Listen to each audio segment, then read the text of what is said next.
Alright, welcome to lesson 3, and from now on we'll spend a few lessons on classification. Lesson 3 is going to be mainly related to how we can measure the performance of a classifier.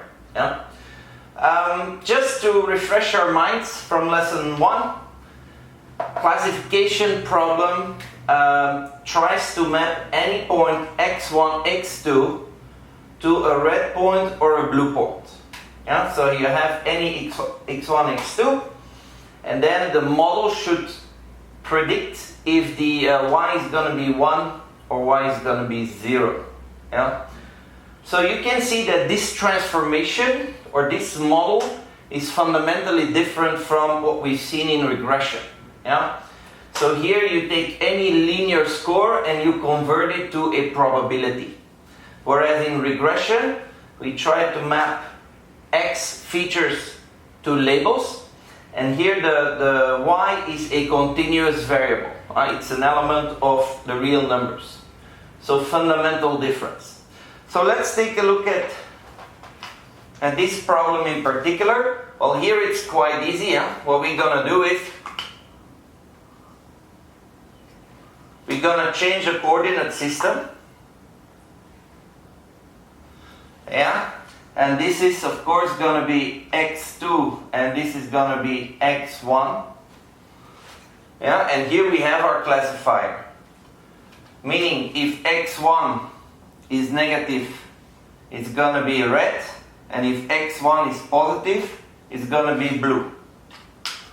Okay, so what we did here is we just changed the coordinate system. Yeah? So it's quite an easy problem to solve. In machine learning, it's actually the algorithm that will try to, see how we can separate these two classes of points. Just also a quick reminder, this here is a binary classification problem because we have only two classes. It's either 1 or 0. But we also have multi-class classification, where you can have a whole rows of y's. I give you an example. Remember in the lesson about the history, I talked about Jan LeCun developing an algorithm that could read digits, handwritten digits on envelopes. Right? Handwritten digits could be 0 to 9. So here you would have 10 classes. Yeah. Multi-class classification, sometimes also called softmax. Okay, this is a term you will hear a lot in machine learning. And then although we draw some straight lines here, a classification boundary can also be non-linear. You can have a circle where all the points inside the circle are y is 0, and all the points outside of the circle y is 1. Okay, so just want to stress this once again. You have a linear score. A linear score could be the age of a person, yeah? And that you convert into a probability. Chance that the person has cancer or no cancer. So that's fundamental about classification problems. You can immediately see that the cost function we used in regression, the mean squared error function, cannot be used for classification. It does not make sense.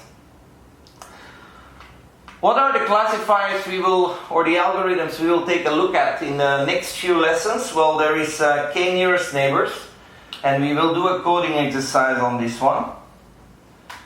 Perceptron, but we will not do a coding exercise because the perceptron is the simplest form of a neural network. Yeah? And we will treat neural networks as a separate chapter of this course.